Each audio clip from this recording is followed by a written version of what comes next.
3 secondes. C'est exactement le temps que met une personne à se faire une image de toi dans le digital. Comment utiliser ton image de manière stratégique pour transmettre l'autorité à ton audience. Dans cette vidéo, je vais t'expliquer exactement comment faire. La première chose à faire, c'est de savoir quel message tu souhaites transmettre. Quels sont les messages, quels sont les sentiments que tu souhaites transmettre à ton audience, à tes clients. Sans ça, tu ne pourras pas commencer parce que en fonction des messages que tu souhaites transmettre, ton image sera différente. Je t'invite à définir dès maintenant qu'est-ce que tu veux transmettre comme sentiment. Est-ce que tu veux transmettre la créativité, la vitalité? Est-ce que tu veux transmettre la proximité? Est-ce que tu veux transmettre le pouvoir? Est-ce que tu veux transmettre la force? Est-ce que tu veux transmettre la confiance en soi? Tous ces mots, la façon dont tu veux te positionner sera très important pour que tu puisses ensuite savoir quelle image adopter en fonction de tes mots. Ce qui m'amène au deuxième point, les messages que tu veux transmettre doivent être en accord avec qui tu es parce que tu ne vas pas transmettre une image que tu n'es pas, tu vas pas réussir à tenir sur le long terme, tu ne seras pas authentique, ça va se percevoir. Je pense que tu ne veux pas paraître comme quelqu'un de fake, quelqu'un qui n'est pas celui qu'il prétend être. Il y a une différence entre choisir parmi ce qu'on a en nous, ce qu'on veut transmettre et se faire passer par quelqu'un d'autre. Je te donne un exemple. Comment je me présente à vous, comment je parle avec vous. Je ne vais pas parler de la même manière avec mon copain, avec mes proches. Je ne vais pas parler de la même manière. Ce n'est pas que je joue un rôle, c'est une façon qui est en accord avec les messages que je veux transmettre. Je n'ai pas inventé une nouvelle personnalité, c'est juste que je sais faire les deux. Mais je choisis la manière dont je veux m'exprimer avec vous, qui est en accord avec ce que je souhaite transmettre. Ensuite, c'est de connaître ton public. Ton public ne va pas réagir de la même manière selon les messages que tu veux transmettre. Il y a des messages par exemple que tu souhaiteras transmettre que ton public, ça va pas matcher avec lui. Il faut que tu connaisses ton public, ce que lui il aime, ce que il a besoin de ressentir comme sentiment, comme émotion quand il interagit avec toi. Donc ça c'est très important déjà de te connaître et de connaître ton public pour savoir transmettre les bons messages et que tu puisses garder ton identité et transmettre qui tu es. Le troisième point, c'est d'utiliser des tons neutres au niveau de ton maquillage. Déjà, c'est de te maquiller. C'est un conseil. Personnellement, je trouve que le maquillage, ça te rend plus mature. Quand tu portes du maquillage, les gens, ils savent que tu as pris du temps pour te maquiller. Ils savent très bien que tu as pris au moins 10 minutes, au moins 15 minutes de ton temps pour te passer de la poudre sur le visage, pour te passer un mascara, pour te passer un rouge à lèvres, un gloss, peu importe. Ça fait passer directement le message de elle a pris soin d'elle avant de sortir de sa maison. Ce message-là, c'est très important parce que si tu es capable de prendre soin de moi, tu peux être capable de prendre soin de mon entreprise, tu peux être capable de me fournir un service de qualité. C'est quelqu'un qui prend soin d'elle, donc c'est quelqu'un qui est capable de prendre soin de moi. Voilà les messages que le maquillage transmet. Donc je te conseille un maquillage avec des tons neutres, qui fasse pas trop extravagant, pas avec des couleurs. Ça dépend de ce que tu veux te passer, bien évidemment. Si tu veux passer de la créativité, je te conseille de passer la créativité au niveau de tes vêtements. En fonction de ce que tu fais, évidemment, si tu es maquilleuse et que tu es spécialisée dans tout ce qui est maquillage très voyant, maquillage très créatif, maquillage, voilà. Bien évidemment, il faut le faire. Mais si tu es dans un autre métier qui n'est pas le maquillage, qui n'est pas le maquillage artistique, un autre métier, mais que tu veux faire passer la créativité quand même avec des couleurs, je te conseille de le faire plutôt sur tes vêtements et non pas sur ton maquillage. Ton maquillage, utilise plutôt des maquillages plus neutres, plus basiques, pas de faux cils, des ongles courts avec des couleurs neutres, des couleurs rouge, nude, blanc, couleurs un peu comme ça. Le quatrième point, c'est d'être cohérente. Si tu as décidé d'apporter une image de sophistication, de raffinement, quelqu'un qui est élégant, quelqu'un qui fait très attention à la beauté, à l'apparence, quelqu'un qui est dans le raffinement, dans la sophistication, tu vas faire attention à ton décor également. Il ne suffit pas d'être bien habillé, mais ton décor comment il est. Tu ne vas pas apparaître par exemple en mode très élégante, très chic, et tu filmes dans la chambre de ton enfant où il y a le papier peint avec les nuages, le papier peint bleu ciel. Ce n'est pas cohérent parce que il y a une image derrière qui est très enfantine, qui fait référence à un enfant, et toi tu es très chic, sophistiqué. Il faut que toute la communication soit en accord avec ce que tu veux transmettre. Donc là, encore une fois, je transmets des messages à travers mon image, mais le décor aussi transmet des messages. Si par exemple, tu as décidé d'adopter une posture très professionnelle, avec un blazer, avec des chemises, avec un tailleur, tu ne vas pas aller sur les réseaux sociaux et faire des reels sur les tendances. Tu vas te mettre à danser. Ce n'est pas cohérent. Donc, il faut vraiment que tu sois cohérent dans ton message et dans ce que tu souhaites transmettre. Parce que les gens, si c'est pas cohérent, ils vont pas te faire confiance. Ils vont se dire qu'il y a quelque chose qui va pas. La 5e chose, c'est de t'enlever de la tête qu'il y a des vêtements pour sortir et des vêtements pour rester à la maison. À partir de maintenant, tes vêtements pour sortir, c'est des vêtements que tu vas porter à la maison. Et tes vêtements pour rester à la maison, ça sera ton pyjama. À partir du moment où tu travailles de chez toi ou à partir du moment où tu transmets ton image en vidéo, les vêtements que tu vas porter pour des occasions, exemple une réunion, une fête, un jour spécial, tu vas commencer à le porter tous les jours. Oui, tous les jours. Parce que il faut que tu te mettes dans la tête que tous les jours est un jour spécial. Tu ne vas pas t'habiller très bien que pour les gens, que pour une occasion. Sache que tous les jours est une occasion de bien t'habiller, d'avoir confiance en toi, de transmettre les bonnes choses tous les jours.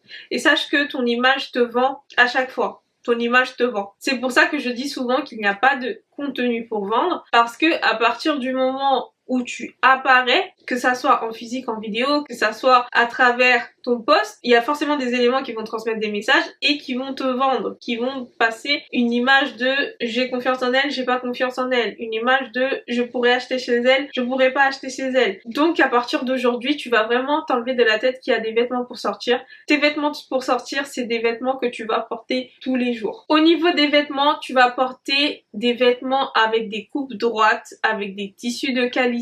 Tu vas porter des tenues monochromatiques. Les tenues monochromatiques font très élégant, font très autorité, font très chic et tu ne fais pas forcément de faux pas. Quand tu t'habilles tout en beige, quand tu t'habilles tout en noir, quand tu t'habilles tout en blanc, il y a très peu de chances que tu fasses des erreurs. Pour pas que tu commettes des erreurs, parce que c'est très facile de commettre des erreurs quand il y a trop de couleurs, quand il y a trop de motifs, tu vas plutôt miser sur des looks monochromatiques ou avec des couleurs qui vont bien ensemble. Tu vas porter des couleurs très neutres et qui font professionnel, le vert militaire. Tu vas porter du bleu marine, du noir, du beige, de l'écru. Des couleurs comme ça, en fait, qui font très formel, qui font professionnel et qui sont un sans faute. Le 7e point, c'est de faire attention à ta posture. Donc, tu vas te tenir droite, tu vas utiliser un ton de voix adapté en fonction de ce que tu veux transmettre. Le ton de voix, c'est très important aussi. Il y a une différence entre parler comme ça. Vous voyez? C'est totalement différent de parler comme ça. Et il y a une différence entre parler comme ça. C'est différent. Ce n'est pas la même chose. Donc oui, tu vas faire très attention à ton ton de voix. Si tu veux que ça soit un ton de voix autoritaire, si tu veux que ça soit un ton de voix assertif, si tu veux que ça soit un ton de voix plus chaleureux, ça dépend de ce que tu veux transmettre encore une fois. Donc tu vas faire attention à ton ton de voix. Et ça, c'est quelque chose qui s'entraîne bien évidemment. Tu vas regarder la personne dans les yeux et tu vas bouger tes mains, faire en sorte de créer de la proximité, d'avoir les mains vers le haut et non vers le bas, que c'est totalement différent. Tu vas arrêter d'utiliser des mots dans le diminutif.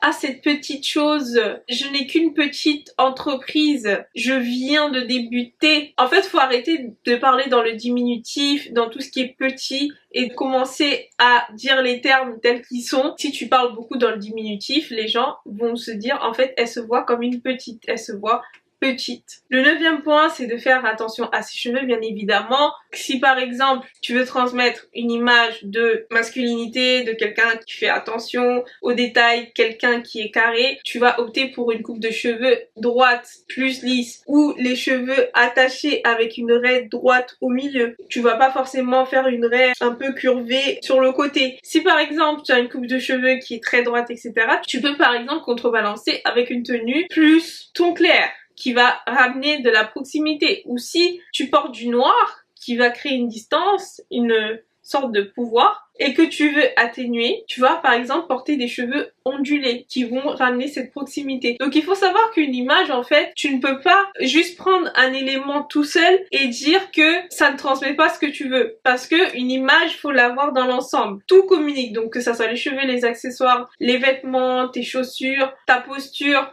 ton maquillage, tout communique. Et le dernier point, c'est de connaître tes archétypes. Si tu ne sais pas ce que c'est les archétypes, je vais t'expliquer ce que c'est brièvement. Les archétypes, ce sont des figures, ce sont des personnages qui sont dans notre inconscient collectif qui transmettent des messages. Ce sont 12 archétypes qui correspondent à des éléments, à des caractéristiques que les personnes ont dans l'inconscient collectif. Donc moi par exemple c'est l'archétype de la gouvernante, l'archétype du sage et l'archétype du lover. Comment est-ce que je transmets ces messages? Le lover, la loveuse, c'est celle qui a besoin d'aimer, celle qui veut être aimée par le monde, donc elle va privilégier des vêtements plus sensuels, des vêtements transparents. Voilà, ça fait référence à tout ce qui est plus romantique, plus qui est celle qui veut être aimée, celle qui veut aimer et qui veut être aimée des autres, donc elle va porter du rouge par exemple, ça va être celle qui va être plus glamour. Donc moi j'utilise cet archétype là qui est également associé à la balance, qui est mon signe ascendant. Donc moi c'est très important que tout soit bien décoré. Vous voyez les éléments que j'ai derrière moi, que tout soit harmonieux, que je me connecte avec les gens. Ensuite, j'ai l'archétype du sage. Donc le sage, c'est celui qui veut en apprendre tous les jours. C'est celui qui a une soif d'apprentissage. C'est celui qui est très intelligent, qui transmet ses connaissances, qui veut apprendre et qui passera sa vie à apprendre. Ça, c'est quelque chose que je transmets. Donc le fait de vous faire des vidéos où je vous transmets mes connaissances, le fait de faire des photos sur Instagram où par exemple je lis, chaque jour je lis et je fais une photo de la lecture que je lis, je partage mes lectures, je partage mes connaissances. À chaque fois je fais des formations et je vous le transmets, je vous dis oui j'ai appris ça. Ça fait référence à l'archétype du sage et le sage c'est associé au signe de la Vierge en astrologie et moi j'ai mon Mercure qui est la planète du mental, de l'apprentissage, tout ce qui est communication dans la Vierge. Donc je suis quelqu'un, j'ai besoin que les choses soient carré, qu'il y ait une méthode, qu'il y ait des étapes, un pas à pas à suivre et c'est également ce que je vous transmets au niveau de mes vidéos, au niveau des masterclass que je fais, au niveau de mes programmes. Voilà, je transmets beaucoup cette image du sage, encore une fois associée à une planète dans mon thème astral. Si tu es entrepreneur, le Mercure c'est très important parce que c'est la planète de la communication et c'est comment tu transmets tes messages. Et enfin, j'utilise l'archétype de la gouvernante. Donc l'archétype de la gouvernante, c'est associé au signe du Capricorne. Donc c'est celle qui a soif de pouvoir, c'est celle qui veut construire un héritage, qui a envie d'accumuler des biens, de construire un projet sur le long terme. Donc, la gouvernante, c'est celle qui aime les belles choses, c'est celle qui veut accumuler du matériel, c'est celle qui a soif de pouvoir. Et moi, j'ai Jupiter en Capricorne. Donc Jupiter, c'est la planète de la réussite sociale, des projets, de l'ambition. Donc c'est ce que je transmets aujourd'hui. Donc la gouvernante, comment est-ce que je la transmets? Donc je porte des vêtements qui transmettent cette autorité, cette image de je suis ambitieuse, cette image de businesswoman. On se retrouve dans la prochaine vidéo où je vais t'expliquer quel style universel utiliser, quel style universel choisir pour pouvoir vendre tes services de la bonne manière. Je t'invite à regarder cette vidéo en cliquant sur le lien juste ici.